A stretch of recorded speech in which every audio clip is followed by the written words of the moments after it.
रात गहराती जा रही थी। मेरा मन घबरा रहा था। भैया भाभी आज सुबह मुंह अंधेरे ही उज्जैन के लिए निकल गए थे। बुआ ने उज्जैन से फोन किया था, आज श्रावणी सोमवार है। आज के दिन महाकालेश्वर के दर्शन का बड़ा महात्म्य है। हो सके तो आ जाओ। दर्शन तो एक बहाना था। बुआ जी की नज़र में मेरे लिए कोई लड़का था। उसी सिलसिले में भैया ने अचानक जाने का प्रोग्राम बना लिया था। बोलकर तो यही गए थे कि शाम तक जरूर आ जाएंगे, पर अभी तक आए नहीं। आसमान में सावन की कजरारी घटाएं उमड़ घुमड़ रही थीं। रह रहकर बिजली कड़क रही थी। लग रहा था जमकर बारिश होगी। मैं बेसब्री से भैया के आने की राह देख रही थी। तभी फोन की घंटी बजी। भैया का ही फोन था। कहने लगे, रानू आज श्रावणी सोमवार के कारण महाकाल मंदिर में बड़ी भीड़ थी। कई घंटे लाइन में लगे रहने के बाद नंबर आया। आज बुआ यहीं उनके घर पर रुकने के लिए जोर दे रही हैं। हम सुबह जल्दी आ जाएंगे। आज सुखिया को तुम वहीं रोक लेना। एक रात की ही तो बात है। ठीक है भैया, जल्दी आना। इससे अधिक क्या कहती। माँ बाबूजी के देहांत के बाद भैया ने ही मुझे पाल पोसकर बड़ा किया, पढ़ाया लिखाया। मेरे ही कारण उन्हें अपनी शादी भी जल्दी करनी पड़ी थी, ताकि घर के कामकाज में लगे रहने के कारण मेरी पढ़ाई का नुकसान न हो। भाभी भी मेरी सहेली जैसी ही थी। जिंदगी बड़े मजे से गुजर रही थी। इधर कुछ दिनों से भैया को मेरी शादी की चिंता खाए जा रही थी। कहते, समय रहते तेरे हाथ पीले कर दूं तो मुझे चैन मिले, नहीं तो लोग कहेंगे कि जवान बहन घर में बैठी है और इन्हें कोई चिंता नहीं। आज माँ बाबूजी होते तो बस यहाँ आकर भैया भावुक हो जाते। मैं लाख कहती, भैया मैं ये घर छोड़कर कहीं नहीं जाऊंगी, पर मेरी सुनता ही कौन। झट कह देते, रहने दे। सभी लड़कियां शुरू में ऐसा ही कहती हैं और फिर शादी करके खुशी खुशी ससुराल के लिए विदा हो जाती हैं। मैं नहीं चाहती थी कि भैया पर बोझ बनूं, इसलिए पढ़ाई पूरी करते ही मैंने अपने लिए नौकरी की खोज भी शुरू कर दी थी। इंटरव्यू कॉल भी आने लगे थे। मैं इसी सोच में डूबी हुई थी कि तेजी से बौछारें पड़ने लगीं। तभी घंटी बजी। इतनी बारिश में कौन हो सकता है, सोचती हुई मैं उठी और सेफ्टी चेन लगाकर दरवाजे की दरार से झांका। बाहर अटैची लिए एक युवक खड़ा था। उम्र यही कोई 28 साल। मुझे देखकर उसने नमस्कार करते हुए पूछा, माला दीदी हैं? भाभी तो आज भैया के साथ उज्जैन गई हैं, मैंने दरवाजे के पीछे से ही कह दिया। उसके चेहरे पर निराशा का भाव था। फिर मेरी सवालिया नजरों को देख उसने सकपकाते हुए कहा, मैं राहुल हूँ। माला दीदी मेरी मौसेरी बहन है। दीदी की शादी में मैं अपनी परीक्षा के कारण नहीं आ पाया था, इसलिए मुझे आप नहीं पहचान पा रही हैं। वह बाहर बारिश की तेज बौछारों से भीगा कांप रहा था। बड़े संकोच से उसने पूछा, माला दीदी नहीं है तो क्या आप मुझे अंदर आने के लिए भी नहीं कहेंगी? मैंने दरवाज़ा खोलकर किनारे खिसकते हुए कहा, क्यों नहीं, आइए। अंदर आकर भी वह दरवाजे पर ही ठिठक गया, क्योंकि उसके तरबतर कपड़ों से लगातार पानी से सारा फर्श गीला हो गया था। उसने वहीं से कैफियत देते हुए कहा, मैं एक मीटिंग में इंदौर आया था। माला दीदी से बहुत सालों से मिलना नहीं हुआ था, सोचा आज मिलता चलूं। उसकी घबराहट देख मुझे शरारत सूझी। मैंने पूछा, अगर आपको मालूम हो जाता कि भाभी आज यहाँ नहीं है तो क्या आप नहीं आते? अब तक वह भी कुछ कुछ सहज होने लगा था। उसने भी शरारत से ही जवाब दिया, हाँ वैसे तो नहीं आता, पर हाँ अगर यह मालूम हो जाता कि दीदी की एक सुंदर सी नटखट सी नंद भी है तो जरूर आता। सुनकर अच्छा लगा, पर अपने मनोभाव छुपाते हुए मैं मुड़ गई और अंदर भैया की अलमारी से तौलिया और कुर्ता पायजामा निकालकर उसे थमाते हुए बोली, प्लीज बाथरूम में जाकर चेंज कर लीजिए, तब तक मैं चाय बनाती हूँ। मैंने रसोई में जाकर उसके लिए अदरक की चाय बनाई, साथ ही सुखिया को मैंने खाना बनाने के लिए कह दिया। तब तक वह कपड़े बदल कर आ गया। हम दोनों चुपचाप चाय पीने लगे। चुप्पी तोड़ते हुए इस बार भी उसी ने बात आगे बढ़ाई, आपने तो अभी तक अपना नाम भी नहीं बताया है। रानू, मैंने कहा, पर मन ही मन मैं सोच रही थी कि मेरी शादी के लिए लड़के तलाशते हुए भाभी को कभी राहुल का ख्याल क्यों नहीं आया। आने दो कल भाभी को। मैं खुद ही लाज शर्म छोड़कर भाभी को कह दूंगी कि मुझे तो आपका भाई राहुल पसंद आ गया है। राहुल भी शायद इस रिश्ते के लिए ना नहीं कहेगा। मन ही मन ये निर्णय लेते ही मुझे ऐसा लगने लगा जैसे मैं राहुल की वाग्दत्ता हो गई हूँ। मन के किसी कोने में शहनाइयाँ सी बजने लगी। तभी सुखिया ने आकर कहा, दीदी डाइनिंग टेबल पर खाना लगा दिया है, आ जाए। इसके बाद दिन भर की थकी हुई सुखिया कमरे के बाहर गलियारे में बिस्तर बिछाकर सो गई। दूर कहीं एक कड़क के साथ बिजली गिरी और अचानक लाइट चली गई। मैंने जल्दी से मोमबत्ती जलाकर टेबल पर लगाई और चुटकी लेते हुए कहा, आइए जनाब, कैंडल लाइट डिनर पर आपका स्वागत है। राहुल भी लगता है वाक्चातुर्य में पीछे नहीं रहना चाहता था। जब चांद सा रोशन चेहरा सामने हो तो कैंडल लाइट की भी क्या जरूरत है, बुझा दो इन्हें भी, खुशी की बज़्म में क्या काम है जलने वालों का। राहुल के मुंह से अपने लिए ये सुनना कितना अच्छा लग रहा था। इस क्षणिक मुलाकात में ही राहुल अपने विनोदी स्वभाव के कारण कितना अपना सा लगने लगा था। और फिर इस सावन की रात में माहौल भी कितना रूमानी हो गया था। मोमबत्ती की मध्यम रोशनी में राहुल की प्लेट में आग्रहपूर्वक खाना परोसते हुए मेरे हाथ उसके हाथों से टकराते रहे। हो सकता है जानबूझकर भी दोनों ओर से ऐसा हो रहा हो।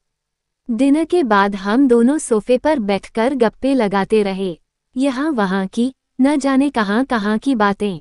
राहुल का विनोदी स्वभाव मुझे हंसा हंसा कर लोटपोट करता रहा। मुझे याद नहीं मैं कभी इतना खुलकर हंसी हूँ। बातों में मशगूल न जाने कब राहुल की बाहें सोफे के पीछे से हौले हौले मेरे कंधों को स्पर्श करने लगी, मालूम ही नहीं पड़ा। और झूठ क्या बोलूं, मुझे भी यह अच्छा ही लग रहा था। इस श्रावणी रात में मानो मैं स्वयंवरा बन गई थी। बस कल भैया भाभी के आते ही इस संबंध पर रिश्ते की मुहर लगवाने में देर नहीं करूंगी। राहुल की आंखों में जो नशा उतर रहा था उससे लग रहा था कि मैं भी उसकी पसंद पर खरी उतरी हूँ। इधर मेरी ओर से कोई प्रतिकार न होता देख राहुल और करीब आता जा रहा था। पर तभी एक झटके से मानो नींद से जागी। मेरे संस्कारों में शादी से पहले इस तरह के संबंध बनाना गवारा नहीं था। मैंने उसे और आगे बढ़ने से रोकते हुए कहा, नहीं राहुल, अभी नहीं, कल भैया भाभी आ जाएं। पहले वे इस रिश्ते को ओके कर दें, फिर बारात लेकर आने में देर न करना, समझे। मैंने उसके कान खींचते हुए कहा। राहुल को जैसे कोई कर्त लगा हो। बगैर कुछ कहे वह एकदम से उठ खड़ा हुआ और दरवाज़ा खोलकर बालकनी में चला गया। मैंने सुखिया को गहरी नींद से जगाया और अपने कमरे में सुला लिया। राहुल बाद में वहीं ड्राइंग रूम में सोफे पर आकर सो गया। पर मेरी आंखों में नींद कहाँ थी। मन ही मन राहुल को लेकर सपने बुन रही थी। लग रहा था मुझे मेरी मंजिल मिल गई है। कुछ ही घंटों में राहुल मुझे कितना अपना सा लगने लगा था। भैया भाभी की ओर से इस रिश्ते को नकारने का तो कोई सवाल ही पैदा नहीं होता। कल्पनाओं में मैं राहुल की परिणीता बनी इतराती रही। सुबह सुबह थोड़ी झपकी लगी होगी कि मैं अचकचाकर उठी।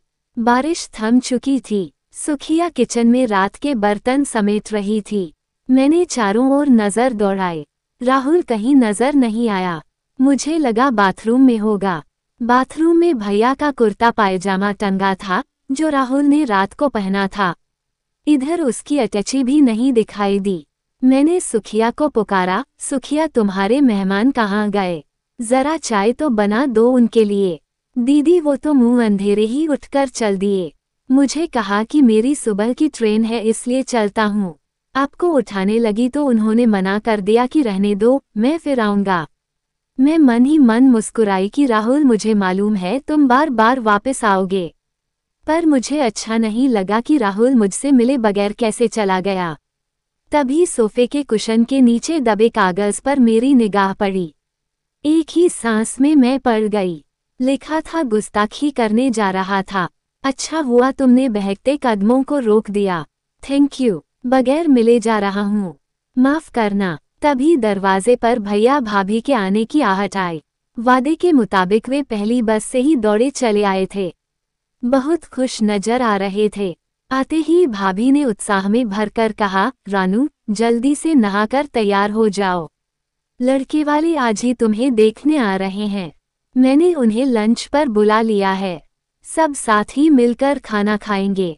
फिर भाभी मेरे उत्तर की प्रतीक्षा किए बगैर किचन में घुस गई और सुखिया को बताने लगी कि आज खाने में क्या क्या बनेगा।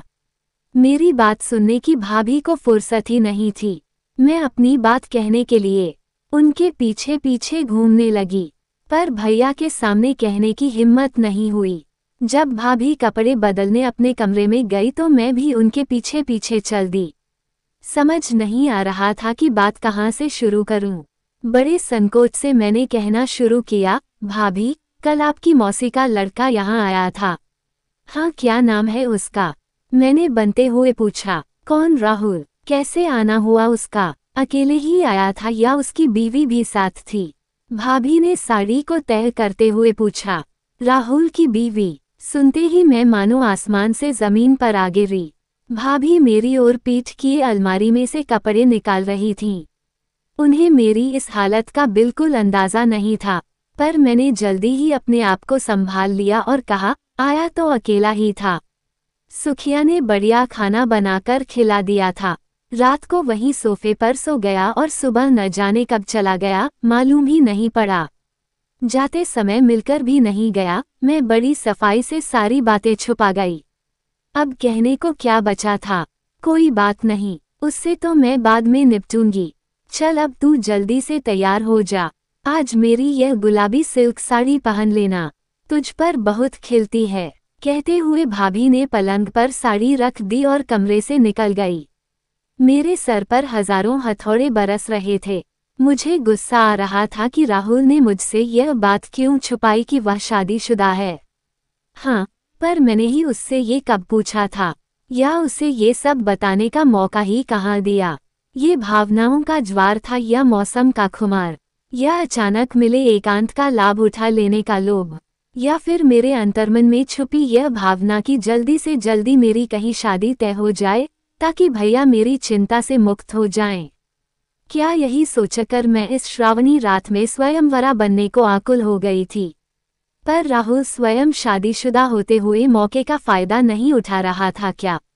मुझे खुद पर गुस्सा आ रहा था कि क्यों मैंने एक अजनबी पर इतना विश्वास किया कि उसे जीवनसाथी बनाने के सपने देखने लगी। पर फिर भी अभी तो कुछ नहीं बिगड़ा था। मैंने खुद को एक फिसलन भरे रास्ते पर फिसलने से रोक लिया था। इस अनुभूति से मुझे जो राहत मिली उसे मैं बयान नहीं कर सकती। साथ ही रात की उस घटना ने मुझे ये सबक दिया कि कभी भी, कहीं भी, कोई भी, किसी भी रूप में हमारा फायदा उठा सकता है, उसका प्रतिकार करने का हम में साहस होना चाहिए। मैं न जाने कितनी देर तक इसी अंतर्द्वंद्व से जूझती रही।